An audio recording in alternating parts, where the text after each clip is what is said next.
Good afternoon, friends. The Union Finance Minister has just concluded her budget speech, and there are many amendments which will be discussed tomorrow in our webinar at 9:30 a.m., which you can join at the link given below. In this video, we'll discuss 10 important amendments in income tax, GST and customs which are proposed in this budget 2025. First, income tax, and foremost the big bang reform on the personal taxation front. Up to 12 lakh rupees income individual HUFs, AOPs and BOIs would now not be required to pay income tax. However, this is through the rebate route. So the slab becomes 0 to 4 lakh exempt, 4 lakh to 8 lakh income 5% duty, 8 lakh to 12% 10% tax rate, 12 to 16 15%, 16 to 20 20%, 20 to 24 is 25%, and more than 24 lakh rupees of annual income, that would come under 30% slab. However, the rebate under section 87 capital A, that has been increased from 7 lakh to 12 lakh of rupees.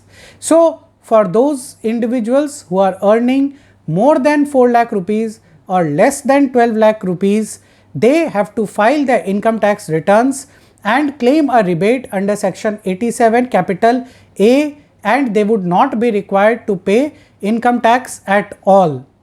For those who are earning more than 12 lakh rupees, there would be a marginal relief which would be provided. For example, if your income is 12 lakh 10,000 of rupees, then on the additional 10,000 rupees you have to pay only 10,000 income tax and not 71,000 rupees odd income tax which would come, so to say. So this is a very important amendment in personal taxation, and certainly a lot of individuals, HUF, body of individuals, association of persons would gain. More or less, if we see a ballpark figure, those with income of up to 12 lakh of rupees, they could gain up to 80,000 rupees per annum. Those with 18 lakh of rupees income, they could gain up to 70,000 rupees per annum, and those with 24 lakh rupees or 25 lakh rupees of income, they could save around 1 lakh 10,000 rupees of income tax due to these slabs.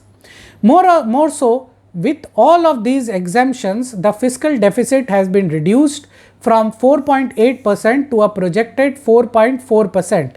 Therefore, all of this has been done keeping the fiscal prudence also in mind. Second, as industry had required and tax deductors had required, big bang changes are there in TDS and TCS. Number one, the section 206 AB and 206 CCA for deduction of TDS or TCS at a higher rate for non-filers of income tax return, that has been deleted. So earlier, in case the deductee had not filed the income tax return, you as a deductor had to check the filing status and then deduct a higher rate or to collect tax at a higher rate, so to say. In case the deductee or collectee had filed the returns during the year, then you had to change your ERP and again revert back to the original rates. Now, no more of this exercise would need to be done going forward from 1st April 2025. A major change which was proposed was removal of either 194Q, that is TDS on sale of goods at the rate of 0.1%, where the sale of goods was more than 50 lakh rupees in a year, or TCS on sale of goods where under section 2061H at the rate of 0.1%. They have accepted this proposal and they have deleted 206C1H. So now on the purchase of the goods of more than 50 lakh rupees, by any person whose turnover is more than 10 crore rupees, they would have to deduct a TDS under 194Q at 0.1%. No more TCS at 0.1% on similar transactions. The various threshold limits under TDS and TCS have been revamped and rationalized. Two important rationalizations. Number one, under 194 capital I, the slab for TDS on rent, that has been rationalized from 2,40,000 rupees per annum to ₹50,000 rupees per month, that is 6 lakh rupees per annum. Second, on LRS, the threshold limit of TCS under 206C1G, that was 7 lakh of rupees. Now it has increased to 10 lakh of rupees. So TCS under 206C1G, that would now be required to collected on a payment or income of more than 10 lakh rupees in a year. There are various other amendments in the slabs, rates of TDS, TCS, etc., which we will be discussing threadbare in tomorrow's webinar. For non-residents, two important amendments are there.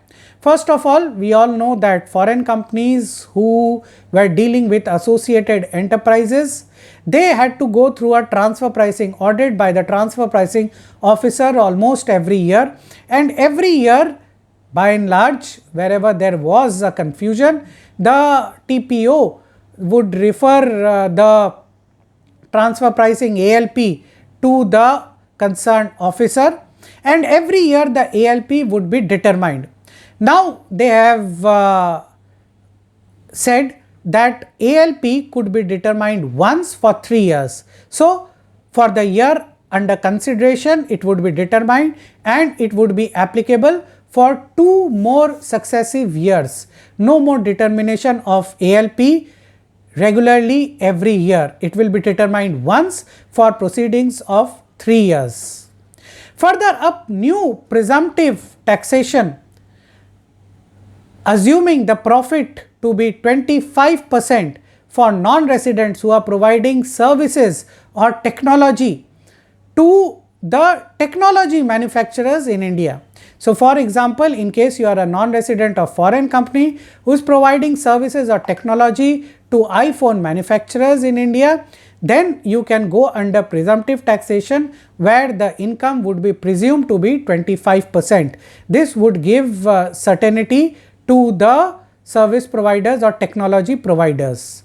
Charitable institutions with a turnover of less than 5 crore of rupees, they would be registered and re-registered after every 10 years instead of 5 years or 3 years, which is now applicable.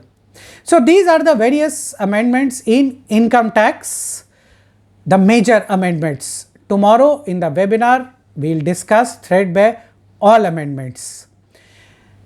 Next, customs for taxpayers under provisional assessment. So many taxpayers are there who get a credit note, or importers are there who get a credit note post the bill of entry is filed, and provisional assessment is done after 5 years, 6 years, 8 years sometimes. There is no time limit for provisional assessment. Now a time limit has been fixed and provisional assessment has to be concluded within 2 years or maximum 2 years plus 1 year at the instance of the concerned officer. Second very important amendment in IGCR rules. As of now, for the purpose of import of goods at a concessional rate of duty under IGCR, within 6 months you have to clear the goods, final goods, after using the raw materials which have been imported under IGCR. Now this 6 months has been relaxed to 12 months, and a monthly IGCR return that has been relaxed to a quarterly IGCR return. Third, many custom duty rates have been amended specifically for lithium ion battery manufacturing, mobile battery manufacturing and various other manufacturers. So the intention of the government is very clear, but please import raw material or capital goods from outside India, but manufacture in India, and if possible even export from India. Under GST, two very important amendments which would apply to all. First, the consequential amendment has been made as declared by the 55th GST Council meet, that the government intends to negate the Safari Retreats judgment and no input tax credit on inputs or goods which are capitalized and used for the purpose of construction of warehouses or building for giving out on rent would be available. So, 17 subsection 5 clause D would be consequentially amendment after this act gets enacted. And second, there was a confusion, it is now clarified that for ISD distributors, input service distributors, from 1st April 2025 it would be mandatory. So, what about payment of reverse charge, which is a common credit? For example, you are a company which imports services like royalty, which is common for all the states for which the taxpayer is registered. You may pay RCM under normal registration, route it through ISD registration and distribute such credit accordingly. This has been clarified by amendment to section 2 subsection 61 and section 20 of the CGST Act. So, friends, these are the various important amendments in this budget. Thank you very much for watching. Please do like, share and subscribe to this channel. Thank you very much.